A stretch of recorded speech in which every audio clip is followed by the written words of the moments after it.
Saudi अरब में corona vaccination की शराइत के साथ मामूलात ज़िंदगी रफ्ता रफ्ता बहाल हो रही हैं। इस हवाले से उर्दू न्यूज़ के क़ारीन हमें अपने सवालात अरसाल कर रही हैं।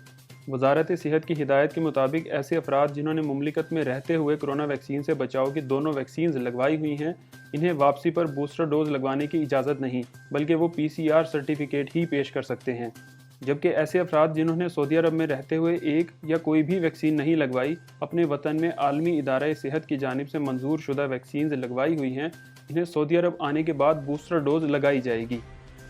ऐसे अफराद जिन्होंने सऊदी अरब में रहते हुए कोरोना की दोनों खुराकें नहीं लगवाई, मुमलिकत आने के बाद लाजमी तौर पर 5 दिन का करंतना गुजारने के पाबंद हैं। इसके अलावा इन्हें बूस्टर डोज भी लगाई जाएगी और करंतना के 5वें दिन इन्हें दोबारा PCR टेस्ट कराना होगा, जिसकी रिपोर्ट नेगेटिव आने पर इनका करंतना ख़त्म होगा। इस खबर की तफसील और मज़ीद खबरों के लिए आप विज़िट कर सकते हैं हमारी वेबसाइट urdunews.com।